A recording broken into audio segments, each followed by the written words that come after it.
Coming to you live from a cardboard box in a van down by the river, it's The Dating Game! And here's your host, Gremlin Lord 615! Thank you. Thank you. And welcome to The Dating Game. I'm your host, Gremlin Lord 615. Here is a couple rules for how the game is played. We have a single, lonely, sad sap who asks questions blindly to 3 daters. Our first bachelor holds a PhD in mathematics and is a medical doctor. In his spare time, he likes to do acrobatics and brush his long, beautiful hair. Let's give it up for Hank McCoy. All right. Bachelor number 2 is also a scientist, but specializes in insects and doing things really weird. Let's hear it for Baxter Stockman. All right, and our final bachelor is a born leader. Known for leading a group of humanoid robots called the Decepticons, ladies and gentlemen, Megatron. And those are our 3 bachelors for today's game. Now let's meet our dater. He originally hails from the North Pole, but now resides in Toledo, Ohio, awaiting reassignment from his job. He's a bit ornery and a bit whiny, but he's here to play the game for love. Ladies and gentlemen, Tingles Bells.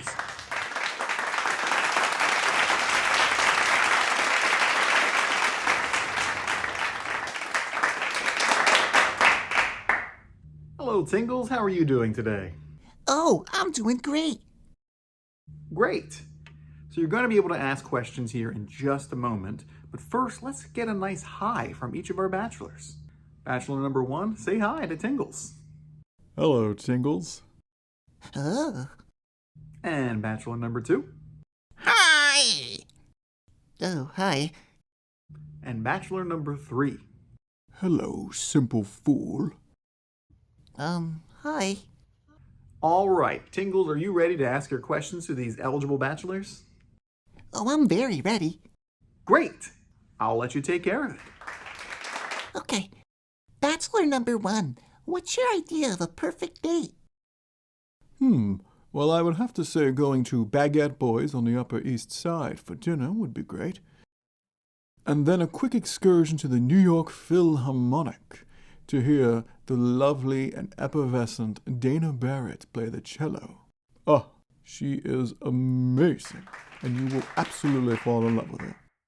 Oh, well, there's always room for cello. And bachelor number 2, same question. We can go to the local Chow Yum Fat's Chinese restaurants. They have the most delicious turtle soup. What the shell? Oh, I didn't realize people ate turtles. Bachelor number 3, same question. What's your idea of a perfect date? Well, I would have a charcuterie board available for you, full of beryllium bologna, plutonium pepperoni, and cesium salami. And of course, everyone's favorite, Energon. And after we're done eating, we'll be perfectly satiated to destroy our rivals like Optimus Prime. That sounds very filling. Okay, bachelor number 1, who is your least favorite celebrity and why? Well, I can't really keep up with that type of gossip. I'm far too busy with my career and helping others. Oh, wow, that's so noble of you. Bachelor number 2? I would say that my least favorite celebrities would be anyone who supports PETA.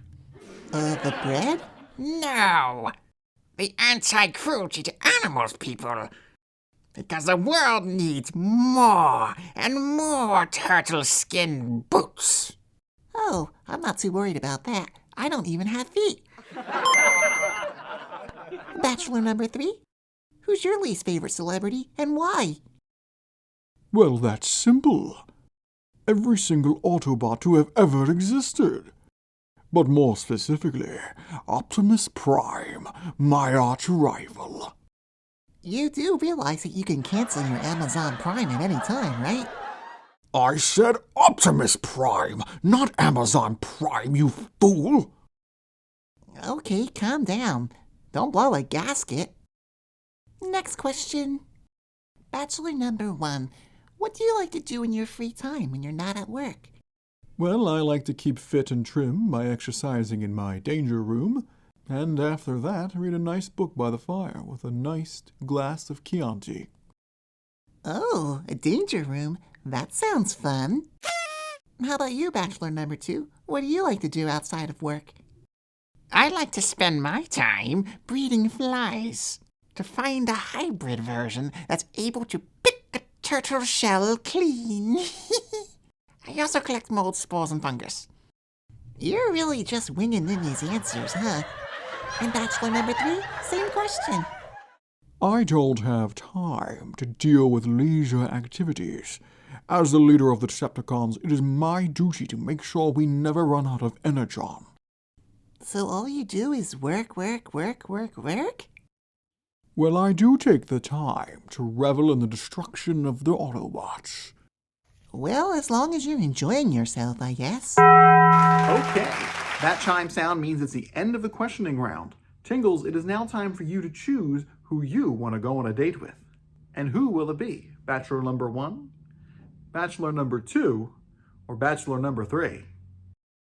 I'm going to pick, Bachelor number 1. And why exactly are you picking Bachelor number 1? Well, because he sounds so well-rounded and cultured. Just like me. Okay, so before we bring out Bachelor number 1, let's go ahead and meet the other 2 who didn't get a date with Mr. Jingles. Bachelor number 2 is a scientist who's usually pretty angry at turtles, but mostly the Teenage Mutant Ninja type. Let's hear it for Baxter Stockman. Oh, hi. Nice to meet you. Oh, buzz off! Well, that's not nice. Bachelor number 3 hails from the faraway dead planet of Cybertron. Let's hear it for the leader of the Decepticons, Megatron. Whoa, you're big. Yes, and you're a tiny little insect that I will crush under my foot. Sorry, I'm not really into foot stuff. All right, Tingles, are you ready for this? It's time to meet the Bachelor of your choice, Bachelor number 1. Yes, please. All right. Bachelor number 1 is a PhD holding medical scientist with long, glorious hair. He also enjoys acrobatics in his free time. Tingles, here is your date, Dr. Hank McCoy. Oh, boy. Wait. Are you an elf? Of course. Tingles Bells at your service. Ready and willing. Oh, my stars and garters. I can't go out with him. What? And why not, Hank? What's wrong with dating an elf?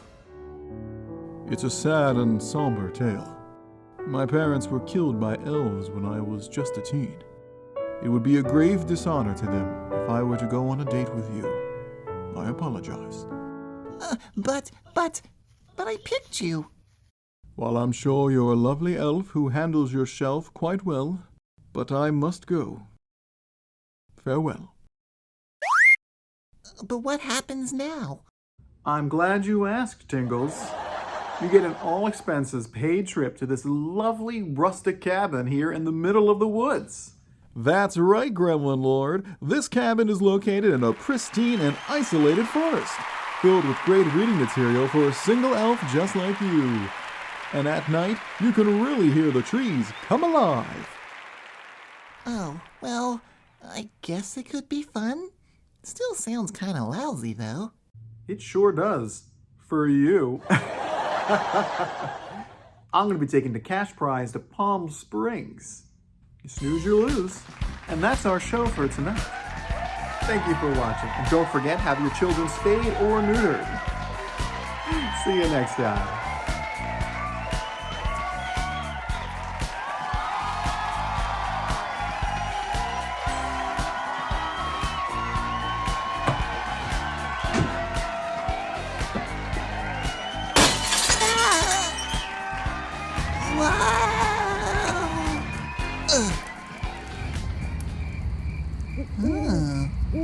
I think I might like being one with nature.